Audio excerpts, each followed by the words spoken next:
সনাতন ধর্মে একটি গুরুত্বপূর্ণ স্তম্ভ হল পুরাণ। এদের মধ্যে 18টি পুরাণকে বলা হয় মহাপুরাণ এবং এই 18টি মহাপুরাণের মধ্যে একটি হল গরুড় পুরাণ। এই পুরাণে পাপ, পুণ্য, কর্ম, স্বর্গ, নরক, জ্ঞান, বিজ্ঞান, ধর্ম, আত্মা আরও অনেক কিছু সম্পর্কে বলা হয়েছে।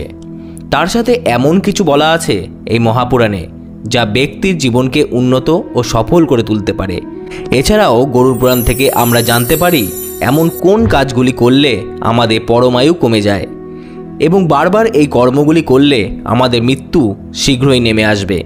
কে জানে, হয়তো আমরাও অজান্তে এই নিষিদ্ধ কর্মগুলি করে আমাদের অকাল মৃত্যু ডেকে আনছি কিনা। তাই আজ এই ভিডিওর মাধ্যমে আমরা গরুড় পুরাণের সেই 5টি সাবধানবাণী আলোচনা করব। আপনাদের কাছে অনুরোধ, ভিডিওটি শেষ পর্যন্ত দেখবেন এবং কমেন্ট বক্সে আপনাদের ভিডিওটি কেমন লাগলো অবশ্যই জানাবেন। তাহলে চলুন শুরু করি আজকের ভিডিও। বন্ধুরা, গরুড় পুরাণে উল্লেখিত যে 5টি কাজের ফলে মানুষের আয়ু কমে যায় তার প্রথমটি হচ্ছে শ্মশানের ধোয়া। মৃত্যুর পর মানবদেহ যখন পুড়িয়ে দেওয়া হয় তখন মৃত মানুষের শরীরে অনেক বিষাক্ত বজ্র বাতাসে মেশে।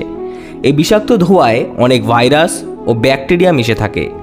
এছাড়া আমাদের শরীরে ক্ষিতি অর্থাৎ মাটি, অপ অর্থাৎ জল, তেজ অর্থাৎ আগুন, মরুত তথা বাতাস এবং বোম অর্থাৎ আকাশ, এই পঞ্চভূতের মাধ্যমে সৃষ্টি হয়েছে এবং আমাদের মৃত্যুর পর আবারও আমাদের নশ্বর দেহ এই পঞ্চভূতে বিলীন হয়ে যায়। তাই মৃত শরীরের অংশ বাতাসে মিশে যাওয়া অসম্ভব নয়। আর এ কারণেই শ্মশানের ধোঁয়ায় মৃত শরীরে জীবাণু মিশে থাকতে পারে। তাই গরুড় পুরাণে শ্মশানের ধোঁয়া গ্রহণ করলে আয়ু কমে যায় বলে বলা হয়েছে। সূর্যোদয়ের পরে শারীরিক সম্পর্ক। গরুড় পুরাণের দ্বিতীয় সতর্কবাণী হল সূর্যোদয়ের পর অর্থাৎ দিনের বেলা শারীরিক সম্পর্ক না করা। এই কারণে মানুষের আয়ু কমে যেতে পারে বলে জানাচ্ছে গরুড় পুরাণ। কিন্তু সকালে শারীরিক সম্পর্ক করার সাথে আয়ু কমে যাওয়ার কী সম্পর্ক? আমাদের প্রাচীন ঋষিগণ সকালে উঠে যোগাসন, প্রাণায়াম, ধ্যান ইত্যাদি করতেন। এই কর্মগুলো আমাদের জীবনী শক্তি বৃদ্ধি করে রোগ প্রতিরোধ ক্ষমতা বৃদ্ধি করে।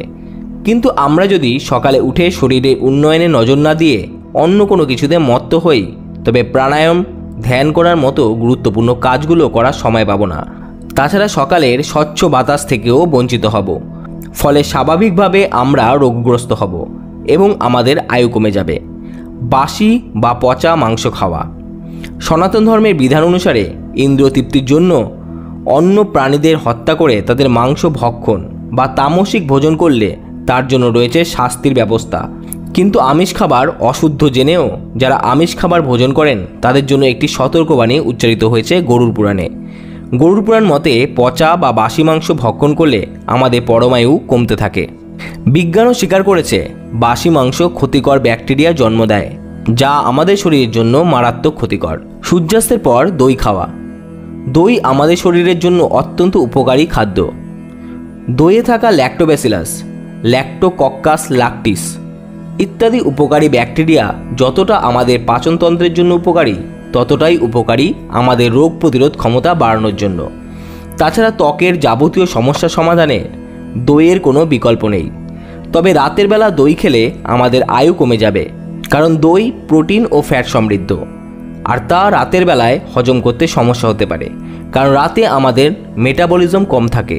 বৈজ্ঞানিক মতে দইয়ে আরও অপকারিতা আছে, তাই রাতে দই খেলে প্রকটভাবে ঘটবে সেই সব।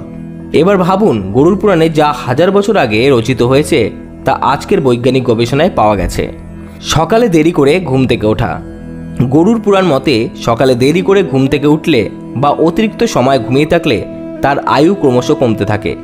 সনাতন শাস্ত্র মতে ব্রহ্ম মুহূর্তে বিছানা ছেড়ে ঘুম থেকে ওঠা সর্বোত্তম। তবে তা না পারলে যত সকালে সম্ভব আমাদের ঘুম থেকে উঠে পড়া উচিত। বৈজ্ঞানিক গবেষণায় দেখা গেছে যারা সকালে দেরি করে ঘুম থেকে ওঠেন, অধিক রাত্রে জেগে থাকেন, তাদের শরীরে হৃৎপিণ্ড ও ফুসফুস ধীরে ধীরে রোগাক্রান্ত হয়। তাহলে দর্শক বন্ধুরা, আপনারা নিশ্চয়ই বুঝতে পেরেছেন আমাদের সনাতন শাস্ত্র হাজার হাজার বছর আগে যে বিধান দিয়েছে তা কতটা সময় উপযোগী ও বৈজ্ঞানিক। বন্ধুরা, ভিডিওটি ভালো লাগলে অবশ্যই লাইক ও শেয়ার করবেন। ভালো থাকবেন, সুস্থ থাকবেন। আবার দেখা হচ্ছে নতুন কোনো ভিডিওতে। ধন্যবাদ।